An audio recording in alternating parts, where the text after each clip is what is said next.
심리 상담가이자 또 굉장히 통합 심리학 뭐 여러 가지를 또 심리 쪽으로 그냥 꽉 잡고 계신 우리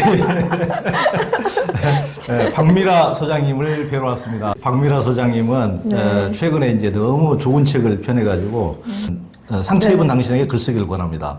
아침엔 이것은 모든 날 모든 순간 내 마음의 기록법 해가지고 구체적인 이제 글쓰기법 이렇게 이제 두 권을 이제 내셨어요. 이제 우리 박미라 소장님은 가족학과 여성학 그리고 심리학과 자아조월 심리학까지 공부를 하셨는데요. 여러 가지 하면서 어디에서 개인적인 심리적 치유와 성장에 가장 도움을 많이 받았습니까? 저는 뭐 수많은 명상 집단, 수행 집단 뭐 많이 찾아다닌 것 같아요. 그리고 뭐 이제 심리학 공부를 또 본격적으로 했는데 명상은 이런저런 명상들 제가 이제 사람들이 제가 어떻게 수행했는지 궁금해하는 사람들이 있어요. 그래서 저한테 선생님 어떤 수행을 하셨나요? 그럼 저는 사이비 수행을 했습니다. 이렇게 얘기를 하는데 온갖 크고 작은 명상 집단에서 굉장히 다양한 그 명상을 했는데 그게 다 도움이 됐던 것 같아요. 어떤 것 하나 스승이 아니었던 것이 없는 것 같고 거기서 굉장히 많이 치유를 받았던 것 같고요. 심리학은 제가 좀 본격적으로 오래 공부한 건 융 심리학인데 분석도 받았고 근데 제가 했던 명상과 제가 했던 체험들이 뭔지 그리고 뭘 조심해야 하는지를 생각하게 해준 것이 융 심리학이었다 그렇게 생각을 합니다. 그러니까 이렇게 바다와 같으신 분은 다 이제 풍성하게 이렇게 받아들이는 또 능력이 또 탁월하시더라고요. 와, 진짜 잘 띄워주시네요. 아니, 그거 아니고, 워낙 뭐 심리 상담이나 이런 것을 워낙 잘하셨으니까, 그걸 이렇게 리얼하게 이렇게 통통 튀게 이렇게 하려면은 뭘 공부해서 될까? 제가 보기에는 하나만 공부해서 되는 것이 아닌 것 같고, 정말 다양한 이렇게 장점들을 이렇게 융복합 시대인데, 그런 능력이 좀 여러 가지를 생동감 있게 하는 다 하나하나가 이제 전부 다 무기가 되지 않았는가 이런 생각이 듭니다. 또 이제 치유의 글쓰기는 굉장히 우리 박미라 선생님이 거기에 보면 우리나라에서 선구자라고 할 수가 있는데, 저도 이제 물론 심정이나 이런 것이 이제 다, 이제 뭐 저희도 직업이 기자니까 글쓰기로 직업을 30년 이상 이제 해오기도 하고 그중에 이제 치유 작업을 했기 때문에 이제 어떻게 보면은 제 자신만 보통 치유하면서 보통 이렇게 글 써왔는데 박미라 선생님은 다른 사람들도 글쓰기를 통해서 치유하도록 치유의 글쓰기를 이렇게 이제 해오셨더라고요. 그러면 보통 분들은 치유의 글쓰기가 뭔지 잘 모르시니까 치유의 글쓰기를 왜 하는 겁니까?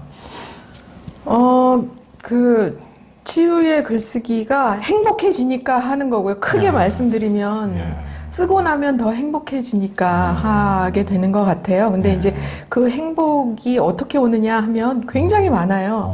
각자 경험하시는 게 또 다 많아서. 근데 이제 첫 번째는 일단 가슴에 쌓아두었던 감정들을 이게 오래 들고 다니면 점점 무거워지거든요. 또는 이 감정이 막 치받치면 감정이란 것은 참 쓰나미, 뭐 해일, 불 이런 걸로 상징이 되는 것처럼 참 고통스러워요. 근데 그걸 글로 써서 해소하는 거가 가장 큰 효과인 것 같고요. 그다음 이제 글을 쓴 다음에 제가 이제 미친년처럼 쓰라고 말씀드리는데 미친 듯이 쓰고 나서 자기 글을 이렇게 보면서 내가 이랬군요 라고 자기 객관화를 하시더라고요. 이제 거리두기를 할 수가 있고 그다음 이제 우리 인간들이 사는 게 맨날 도망다니면서 사는 것 같아요. 관계에서도 회피하고 불행한 느낌에서도 회피하고 계속 회피하다 보면 이것들이 완전히 소화되지 않아서 또 몸 안에 쌓여 있어요. 그래서 이제 그런 것들을 글로 예전에 경험했던 회피했던 그런 일들을 다시 글로 쓰면서 재경험한다고 하죠. 심리학에서는 재경험하는 게 굉장히 중요한데 성인의 시점으로 재경험하게 되면 그것도 또 굉장히 그때 과거 사건을 새롭게 보게 되기도 하고, 네. 그다음, 그렇게 내가 약한 사람이 아니구나. 이제 이런 걸 경험하기도 하고, 어쨌든 뭐, 그 효과는 제가 지금 3가지 말씀드렸는데, 예. 그 이후로도 무수히 많습니다. 예. 박미란 선생님 말씀 듣다 보니까, 네. 우리 이제 사람이 건강해지려면 보통 육체적으로는 잘 먹고 잘 싸야 된다. 네. 보통 그러는데, 이제 심리적으로 보통 우리가 온갖 뭐 부정적인 감정, 온갖 감정들 다 우리가 먹기만 하지 싸지를 제대로 못 하는데 네. 이게 치유의 글쓰기라는 게 이게 싸 지르는 거구만 이렇게. 어떻게 보면 잘 네, 뭐 이렇게 미친년도 나왔는데 싸지르는 것도 하죠, 뭐. 이렇게 담아두지만 변비, 심리적 변비 상태에 머물지 말고 네, 이렇게, 네. 이렇게 글로 이렇게 표현하는. 네, 네, 맞습니다. 어찌 보면 그 수행의 2가지가 저는 있다고 생각하는데, 그 동일시와 정화, 예. 탈동일시 이렇게 있다고 생각을 하는데, 그 정화하는 것, 예, 내 안에 있는 것들을 하나하나 글로 옮겨서 예, 밖으로 내보내는 것, 예. 궁극적으로는 그 작업인 것 같습니다. 예.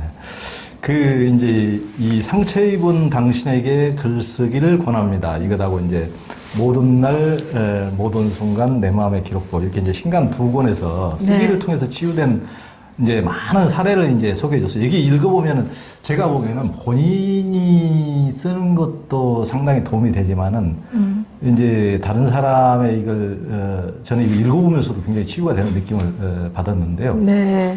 여기서 보면 또 내 인생이 서러운 100가지 이유. 네. 이게 이제 네. 읽으면서 굉장히 가슴이 먹먹해지는데요. 이런 주제로 이제 써보게 하면은 이게 네. 해보신 분들이 어떻습니까? 너무 후련해요. 예, 이제 이 100가지라고 하는 거가 충분히 많은 이제 이런 의미를 담고 있잖아요. 예, 100가지도 넘어 뭐 이런 얘기들 많이 하는데 그래서 그 이제 늘 그 뭐 이렇게 똑같은 그 신세한탄 또는 자기 과거 얘기를 하고 싶어 하실 때 100가지 써오라고 말씀을 드려요. 또는 요즘 막 너무 스트레스가 많아요. 짜증이 많아요. 그러면 내가 짜증나는 100가지 이유. 이제 이렇게 해서 100가지 써오라고 그러면 벌써 얼굴이 피세요. 내가 실컷 얘기할 수 있겠다. 이제 이런 기분을 가지면서 예, 쓰고 그다음 이제 이 100가지를 다 읽습니다. 그러면 내가 주로 어느 부분에서 걸려 있구나. 예, 어떻게 주로 생각하는 게 문제구나. 이런 것도 또 발견을 하시는 것 같아요. 예. 책에 나오면서 저도 먹먹해졌는데 네. 그거 하나만 읽어줘 보세요. 네, 네. 내 인생이 서러운 100가지 이유. 1. 초등학교 3학년 때 사회 과목을 좋아하던 나는 학교에서 지도책을 산다고 300원을 가져오라 그랬는데 엄마는 주지 않았다. 엄마에게 처음으로 욕을 했었다. 물론 마음으로. 반아이가 미술 시간 준비물로 풀을 대신해서 흰쌀밥을 가져왔다. 난 그 밥이 먹고 싶었다. 2. 집에는 언제나 먹을 것이 부족하였다. 나는 밀가루 음식을 좋아하지 않았다. 그래도 쌀이 없어서 맨날 국수, 수제비 그런 것을 해 먹었다. 난 그럴 때마다 밥을 안 먹든지 조금 억지로 먹었다. 왜 그렇게 밀가루만 먹었을까? 화가 난다. 난 지금도 수제비는 안 먹는다. 3. 아버지는 언제나 집에서 담배만 피고 있었다. 엄마는 갖은 장사를 해가며 우리를 먹여 살리고 지금도 엄마의 보따리 장사 얘기를 한다. 예전엔 울었다. 그런데 지금은 화가 난다. 엄마의 기억을 지워버리고 싶다. 건너뛰고 6번. 언니랑은 너무 사이가 좋지 않았다. 언니는 차갑고 정확한 성격이었고 나는 무디고 지저분한 성격이라 언니는 나를 너무 싫어했다. 더럽고 지저분하다고 자기 물건엔 손도 못 대게 하는. 중학교 2학년 때 언니가 빗자루로 때려서 내 앞니를 부러뜨렸다. 언니는 엄마에게 받은 스트레스를 우리에게 풀었나 보다. 엄마에게 길에서 넘어졌다고 하고 앞니는 그 뒤로 죽어서 검게 변한 채 20대 초반까지 갔었다. 7. 20대 중반 정도에 나는 일을 해넣었다. 오로지 나의 힘으로. 그 이가 지금까지 있다. 참 힘든 세월이었다. 언니는 결혼 전에 내게 미안하다고 말을 했지만 나는 그것에 대한 수용 여부 권한이 내게 있다고 생각이 들지 않았다. 네. 박미란 선생님 거의 성우처럼 읽으시네. 너무 목소리가 좋으니까 내용이 너무 슬픈데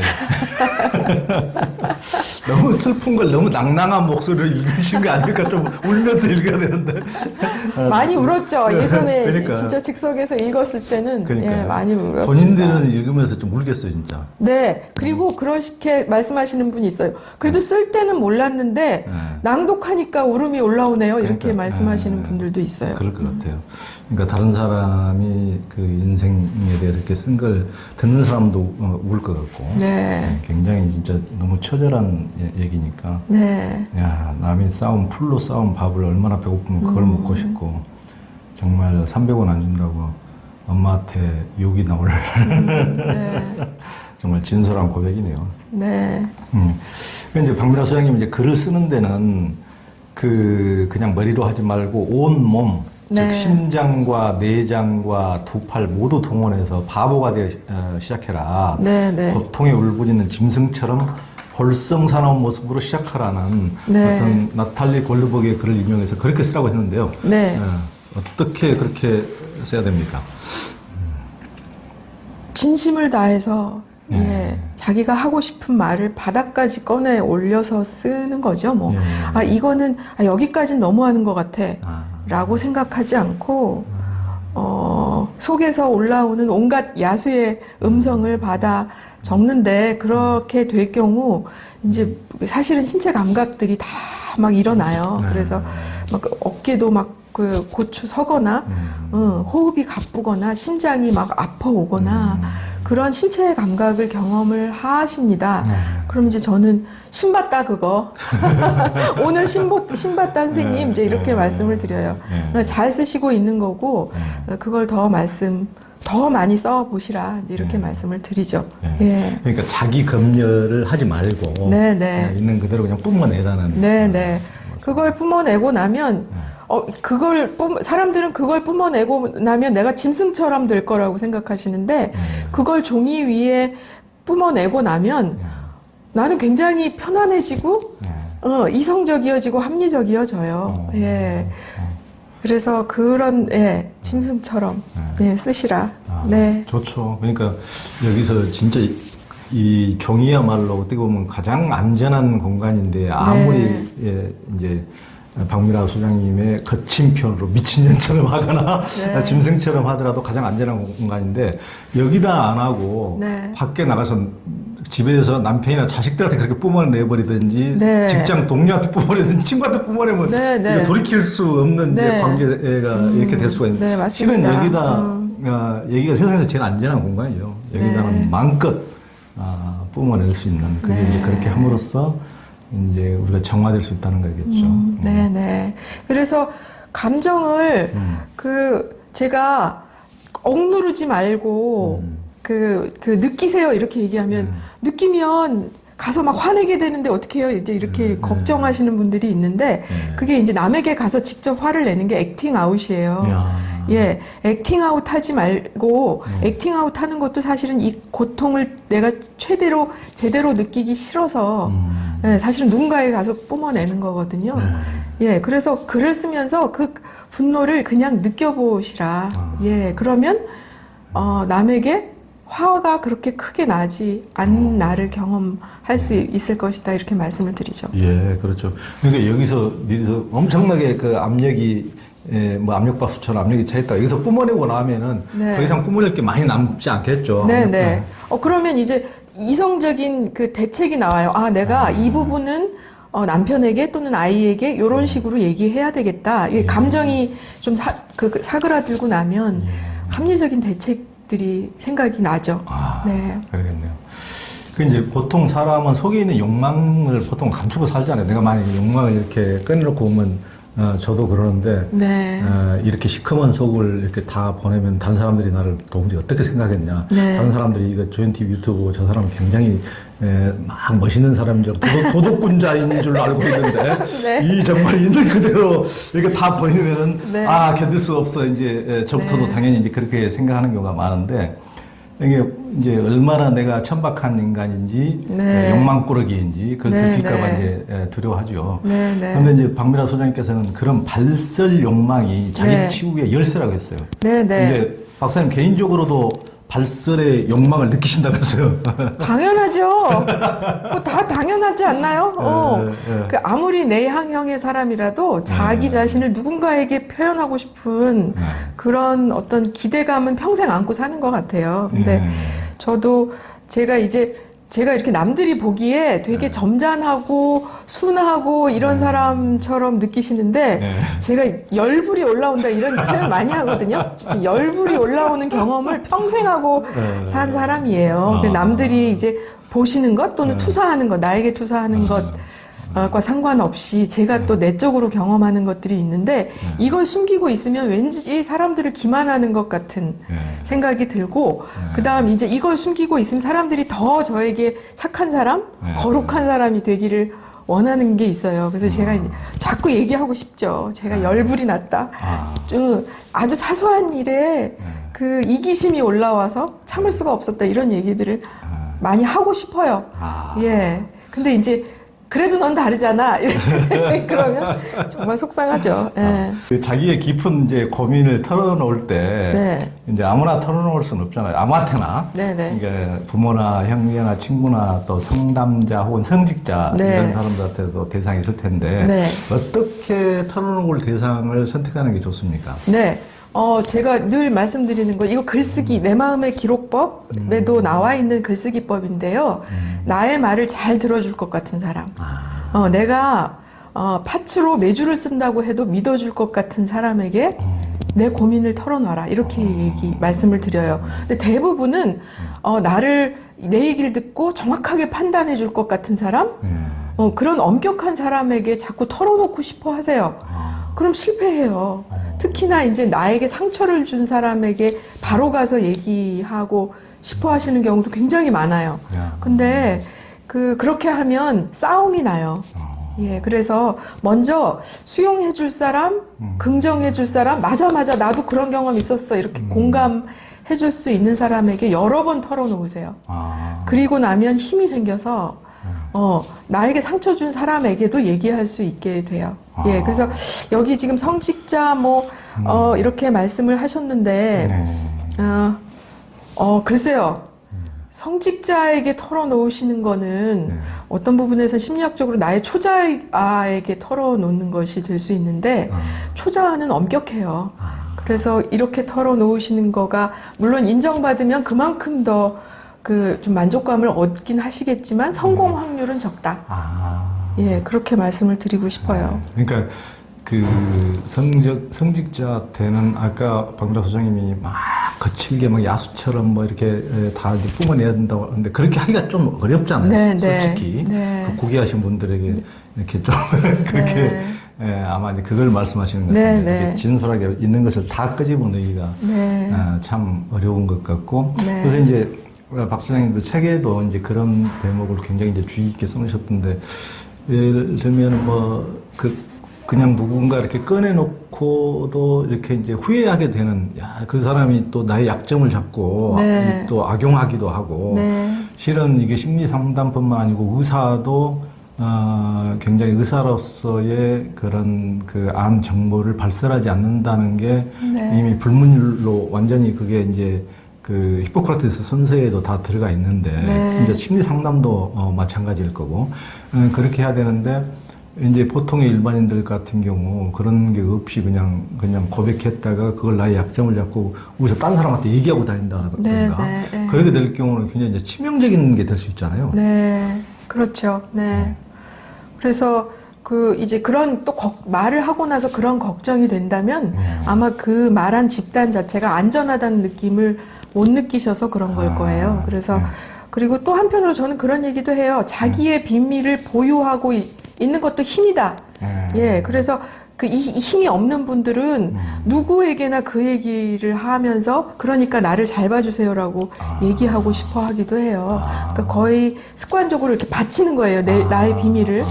예, 그러실 때는 오히려 비밀을 보유하고 견디시는 것도 필요해요. 그래서 내가 말해놓고 행복해야지 말해놓고 뒤가 밟히는 이런 고백은 하시지 않는 것이 좋다. 그런 말씀을 드리고 이게 싶어요. 보통 심리상담가들에게서 많이 들을 수 없는 얘기네요. 네, 굉장히 네. 비밀을 보유하는 것도 자기의 힘이다. 네, 네. 그러니까 그렇게 너무 섣부른 것은 쉽게 이제 꺼내서 이제 자기도 이제 그럴 만한 내성이 생긴 이후에 해야지. 네, 네. 그게 안 된 상태에서 그냥 어설프게 좀 신뢰감도 형성되지 않는 상대에게 이렇게 했다가는 굉장히 꺼내놓고도 내가 왜 그랬을까 후회될 수도 있고 네, 굉장히 네. 더 심리적으로 부담감이 가중돼가지고 네. 더 문제가 될 수 있으니까요. 그럴 수 있어요. 그리고 많은 사람들이 잘 듣는 거가 거의 불가능해요. 나의 이야기를 잘 들어주고 그 깊이 있게 이해해 줄 사람을 찾는 게 쉽지 않아서 이런 얘기 막 쉽게 털어놓고 늘 오늘도 이해받지 못했어. 이런 감정으로 끝나는 경우 굉장히 많아요. 네, 그래서 네, 대상을 잘 선택하시는 건 중요한 것 같아요. 그렇군요. 이런 이제 치유의 글쓰기에서 자기 네. 고백을 통해서만 치유되는 게 이제 아니라고 이제 하셨는데요. 방독수님께서 예전에 쓴 굉장히 베스트셀러가 됐는데 1000만 번 괜찮아. 네. 이걸 이제 읽고 서평 중에서도 그 자신과 비슷한 사람들의 고민에서 위안을 받았다는 내용이 가장 많았다면서요? 네, 네. 저한테 이제 그 책 읽고 오신 분들이 사례가 너무 저한테 힘이 많이 됐어요. 이런 얘기를 많이 하셨어요. 그리고 지금도 제가 프로그램을 진행을 하고 있는데 이제 집단 프로그램을 5명짜리의 집단 프로그램을 진행을 하는데 거기서도 제가 굉장히 많은 얘기를 해드리거든요. 근데 그 나중에 평가 보면 다른 분들의 사례에서 너무 많이 배웠어요. 이 얘기를 굉장히 많이 하세요. 서운하게도 말이야. 박 부장님이 그렇게 훌륭하신 말씀을 하는데. 그냥 꼭 참아요. 서운하지만 꼭 참고 그래도 그걸 이제 그렇게 같이 얘기할 수 있는 장을 내가 만들었다 이렇게 생각하면서 네, 위로합니다. 진짜 그런 것 같아요. 다른 사람들이 만약에 진솔하게 자기 얘기를 했을 때 네, 네. 자기만 치유되는 것이 아니고 네. 같이 있는 사람들이 진짜 치유되는 맞아요. 거예요. 예, 그래서 함께 하는 것의 힘인 것 같아요. 그게 그러니까. 함께 치유하는 것의 힘이고 글쓰기도 마찬가지로 제가 글을 썼는데 거기에 누군가가 진심으로 반응해주면 진짜 치유 효과가 몇 배로 뛰어오르는 거죠. 우리가 인간이 아무리 자기 사랑은 자기 혼자 하라고 하지만 사회적 동물인데 예, 관계 속에서 치유받는 그 힘을 또 무시할 수 없는 것 같아요. 그러니까요. 네. 그러니까 자기 혼자서는 도저히 자신이 없는데 자기 속에 꽁꽁 담아둔 이런 그 트라우마 이런 것을 도저히 꺼낼 자신이 없었는데 다른 사람이 또 이렇게 꺼내서 이렇게 치유받는 모습 또 위로받는 이렇게 모습 그 가운데서 이렇게 이겨내는 모습을 보면은 네. 그 덩달아서 자기도 이제 그런 용기를 없던 용기를 또 낼 수가 있고 네, 네. 그러니까 이렇게 같이 한다는 것이 자기로서는 그러니까 뭐 5명이면 1+1+1+5가 되는 것이 아니고 네. 그러니까 5명이 50이 되기도 하고 네, 100이 네. 되기도 하고 하는 거예요. 예, 그런 맞습니다. 힘이, 네, 네.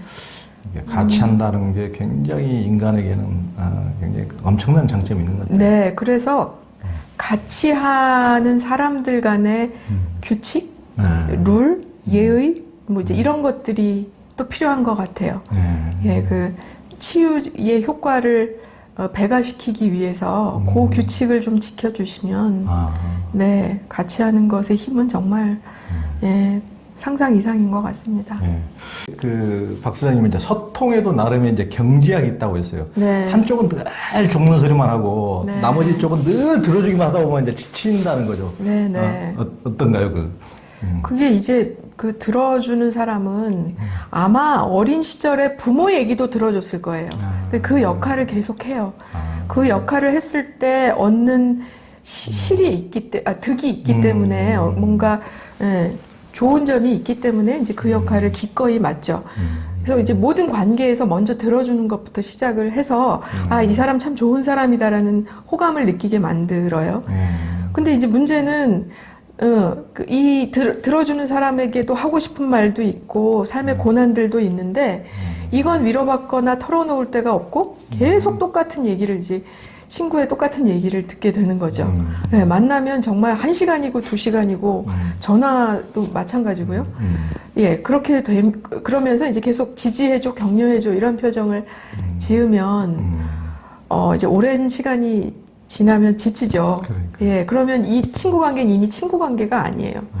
예, 어떤 부분에서는 채무 채무 관계라고 해야 어쨌든 굉장히 피곤한 관계가 돼요. 이런 관계로 그 주로 결혼한 여성과 그다음 아직 미혼인 친구 이 둘이 만나면 결혼한 여성들이 경험이 많고 쌓인 게 많으니까 미혼인 친구에게 그렇게 많이 털어놓는 것 같아요. 그런 그 미혼인 친구들이 그 괴로움을 많이 호소하시더라고요. 그러니까 친구들 사이에도 이제 그렇겠지만 이제 부부간이나 가족 관계에도 한쪽이 일방적으로 뭐 부부면은 다 들어줘야 되는 거 아니야? 전부 다 받아줘야 되는 거 아니야? 계속 그런 식으로 하면은 어떻게 보면 밑 빠진 독에 물 붓기식으로 네네. 너무 이렇게 하면 이제 지칠 수가 있을 텐데 네네. 그럴 경우에는 어떻게 그런 그 사람에게 어떻게 상대방을 대처해야 되나요? 계속 그렇게 끊임없이 네. 그 아무리 들어줘도 끝이 안 나는 그래서 이제 상대방 내 자신도 솔드아웃 에너지가 이렇게 네. 될 지경이 되면은 네. 어떻게 해야 되나요?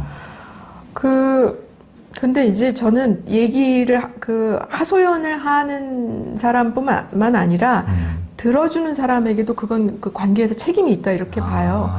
적극적인 제스처를 처음에 보내요. 저도 그런 사람이었어요. 예, 무슨 얘기가 있어? 얘기해봐. 이제 이렇게 자꾸 난 뭐든지 들어줄 수 있어. 이런 태도를 계속 보여줘요. 그렇게 해서 일종의 이제 사람을 홀리는 거죠. 예, 그래서 그렇게 보내주고, 그래서 이제 그 상대는 털어놓은 거예요. 그리고 여기에 또 적극적으로 맞장구를 쳐주니까, 이래도 되나 보다. 이런 것이 이제 이런 둘 사이에 그런 분위기가 이제 안착이 되는 거죠. 예. 그럼 이제 이게 안착이 되면 바꾸기가 힘들어지면 들어주던 사람은 하소연하는 친구에게 하소연을 하지만 돌아봐야 돼요. 내가 어떻게 그 관계를 만드는데 일조했는가. 그리고 본인이 들어주는 것이 이제 더 이상은 지겨워졌고 그리고 나도 하고 싶은 말이 있다는 사실을 자각해야 되고요. 그리고 나서 스톱 시켜야 돼요. 이제 좀 내 얘기 좀 들어줘. 이제까지는 내가 듣기만 했는데 나도 얘기하고 싶어 라고 얘기한다면 상대가 서운해하거나 화내지 않을 거예요. 의외로 그래요. 인간은 누구나 누군가에게 도움을 주고 싶어 해서 하소연하던 친구도 전화 끊고 늘 찝찝하거든요. 나 또 오늘도 이랬네. 그런데 그 친구가 뭔가 걱정을 얘기를 하면 좋아할 수도 있어요. 예. 그러니까 그 좋은 말씀이네요. 그러니까 상대방이 이제 힘없이 하소연하고 징징대고 이렇게 했을 경우 그만해 지겨워 죽겠어 스탑 이런 식으로 화내는 것이 아니고 네네. 나도 실은 하고 싶은 얘기가 있고 내 얘기도 나도 좀 풀고 싶은 게 있어 내 얘기도 좀 들어줬으면 좋겠어 이런 식으로 자기 얘기를 진솔하게 하면은 상대방도 이제 알아들 수 있을 거다. 네네. 네. 근데 이제 이미 화가 너무 많이 난 상태라 가지고 이게 화를 억누르느라고 말을 제대로 못해요.